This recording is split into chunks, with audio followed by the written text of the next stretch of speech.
Olá, está no ar o Alerj Debate. No programa de hoje, nós vamos falar sobre os problemas da região serrana envolvendo famílias que moram em áreas de risco. Aqui no estúdio eu vou conversar com os deputados Luiz Paulo e Bernardo Rossi. Muito bem-vindos ao programa. Deputados, vou começar com alguns números. 918 mortos, 215 desaparecidos, cerca de 25 mil pessoas desabrigadas ou desalojadas na região serrana em 2011, principalmente nos municípios de Nova Friburgo, Petrópolis e Teresópolis. Uma CPI que apurou o caso. E esse ano, 33 mortes em Petrópolis. Eu queria que os senhores fizessem uma avaliação desse histórico. Presidente, eu posso levantar só um pouquinho os dados de um passado desse que você falou. Primeiro, lembrar que a região serrana, e aí em especial Petrópolis, que eu falo porque eu vivi, né? Sou da cidade de Petrópolis. Nós temos registrado desde 1966 deslizamentos e catástrofes. Tivemos em 1988, foram 173 mortes, mais de 5 mil desabrigados. E aí vem, né? 2001, 2003, todos os anos nós tivemos chuvas, deslizamentos e catástrofes na região serrana. Então, o que eu queria, presidente, primeiro relembrar bem rápido aqui a oportunidade que eu tive logo no início do mandato de fazer parte de uma CPI com um dos deputados mais experientes dessa casa, que é o deputado Luiz Paulo, onde eu aprendi bastante. E um resumo que eu faço dessa CPI é que o poder público foi omisso durante anos. Que nós vimos prefeitos aqui, sem citar nomes, que incentivaram a ocupação irregular. Prefeito esse, e aí um ex-prefeito de Teresópolis, que trouxe até um certificado de posse assinado por ele. Então, é um problema muito antigo na região serrana e no Brasil. Eu quero relembrar aqui algumas atitudes que essa CPI tomou, medidas hoje que vêm funcionando, que é a questão das sirenes. Né? As sirenes hoje vêm salvando vidas, mas ainda falta muito. Eu ingressei agora com um projeto de lei pedindo uma maior infraestrutura nos pontos de apoio, né? Porque essa última chuva no bairro Independência, né, que causou diversas mortes, as pessoas iam para o ponto de apoio depois do soar da sirene e não tinha luz nem água. Então, projetos de prevenção são muito importantes e a nossa CPI atuou e trabalhou com projetos de prevenção. Avaliação, deputado. Bom, eu concordo com o deputado Bernardo Rossi que a questão da falta de moradia e a falta de políticas preventivas é um problema histórico da região serrana. Nós temos dito e reafirmado que a região serrana é formada por encostas muito íngremes, instáveis, isto é, você tem um manto de solo de 3 a 5 metros em cima da rocha sã, e em muitos trechos esse manto de solo envolve matacões soltos, chama uma formação geológica chamada talos. Em encostas muito íngremes, dá grande instabilidade. Então são áreas que não se recomenda a ocupação urbana, porque se tornam áreas de risco. Além do mais, as calhas dos rios são calhas muito estreitas, que fazem com que esses rios subam o nível muito rapidamente, o que também não se recomenda que tenham habitações nessas margens do rio, porque esses rios transbordarão e essas casas serão levadas pelas enxurradas. Essa é a tônica que acontece em Petrópolis, que acontece em Teresópolis, que acontece em Friburgo. Petrópolis vem sendo maculada por diversos acidentes.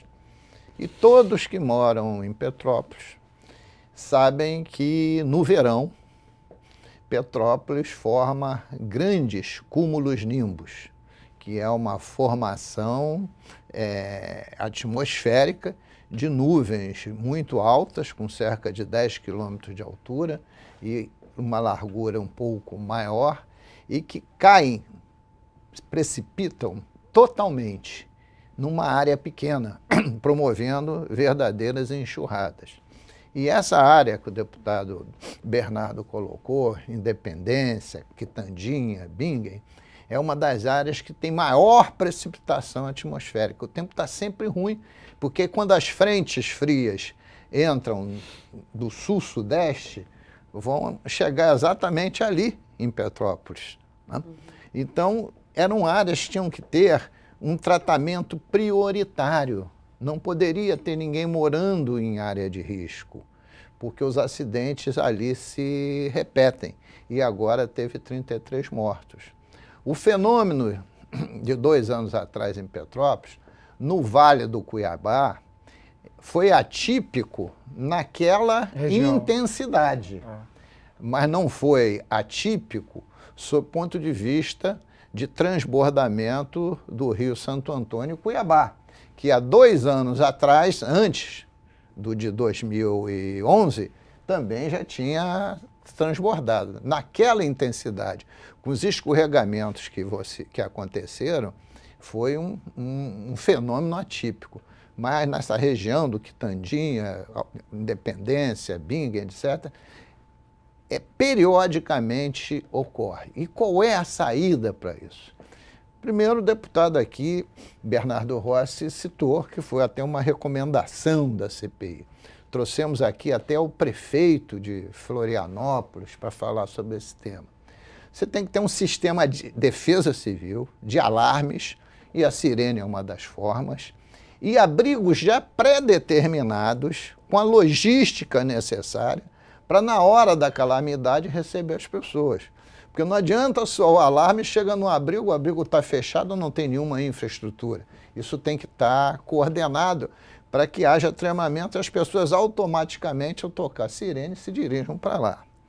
Agora, tem que ter uma política habitacional, de reassentamento, para tirar as pessoas da área de risco e construir moradias em áreas seguras. E o que nós estamos vendo no Brasil, infelizmente, e eu falo com tristeza, não é um programa Minha Casa Minha Vida, é um programa Minha Casa Meu Desespero. Por quê? O Estado, e aí tu fala o Estado, quer seja a União, né, a figura do Estado do Rio de Janeiro, quer seja o município, né, em geral vai comprar terras em regiões que o terreno seja muito barato. E onde o terreno é muito barato, precisa grande obras de infraestrutura ou muito distante do perímetro urbano. E aí fazem moradias de péssima qualidade. Então, em vez de se transformar numa solução, passa a ser um outro problema. Ao contrário, quem tem poucos recursos tem menos para gastar em manutenção. Então precisaria de moradia de melhor qualidade ainda, e não moradias toscas. Vide o que aconteceu no Morro do Bumba, que aconteceu em Duque de Caxias, que aconteceu em Triagem. Não é, como disse o presidente da Caixa, um evento não invalida o conjunto, é verdade, mas não foi um evento, foram muitos eventos. E se você visita hoje esses programas, você vai ver que os terrenos são distantes, ou quando não são distantes, como é na região serrana, são em áreas que tem que fazer grandes obras de infraestrutura. E acaba sendo muito caro, né? E a qualidade do imóvel para encaixar em R$65 mil acaba sendo uma qualidade de imóvel precária. Então, essa que é a questão central. Porque enquanto a gente não resolver a questão dos reassentamentos, nós não vamos resolver os acidentes na região serrana. Porque todo verão vai ter cumulonimbus, muita chuva, a encosta vai continuar instável, o rio vai continuar a transbordar, etc, etc. Esse que é o verdadeiro drama que o poder público não enfrenta, nem os parlamentos enfrentam também. Porque esses programas de reassentamento tinham que estar no PPA, no Plano Plurianual de 4 anos, tinha que estar na LDO, na Lei de Diretrizes Orçamentárias, e tinha que estar na LOA, na Lei de Orçamento Anual, e ser proibido os governos remanejarem. Porque muitas vezes até entram na hora da polvorosa, na hora da calamidade, e depois remanejam, como aconteceu aqui no Rio de Janeiro. Presidente, você está falando aqui de leis. Eu queria, bem rápido, fazer um levantamento aqui, lembrar que os municípios falta legislação, falta plano diretor, eu conheço municípios que o Código de Obras é da década de 60. Quem cuida do uso do solo é o município. Uhum. Eu falo por Petrópolis, a Lupus lá, a lei do uso do solo de Petrópolis, a última reformulação dela foi em 99. Então não tem um código ambiental, não tem um código habitacional, então falta legislação mesmo. Eu e o deputado Luiz Paulo, eu acho que foi através da CPI, né, Luiz Paulo? Fizemos diversas leis para prevenção e para não deixar a crescer a ocupação irregular. Então é importante o governo do estado, o governo municipal e o governo federal fiscalizarem, né? Essas áreas de risco tem que cuidar do que já tem, não pode crescer mais. Você falou do Independência, por falta de projetos, o bairro Independência em Petrópolis, que teve um grande número de mortes, perdeu o PAC, que é o Pacto da Independência, por volta de 50 milhões para fazer muro de contenção de encostas, fazer a retirada de famílias de área de risco, colocar em outro local. Então, muitas das vezes existe o dinheiro, mas falta o projeto. Existe o recurso, mas falta o projeto. Eu vou pedir licença ao senhor, a gente vai para um breve intervalo e iniciamos o próximo bloco falando dos projetos. A gente vai para um breve intervalo e volta já já, não sai daí não.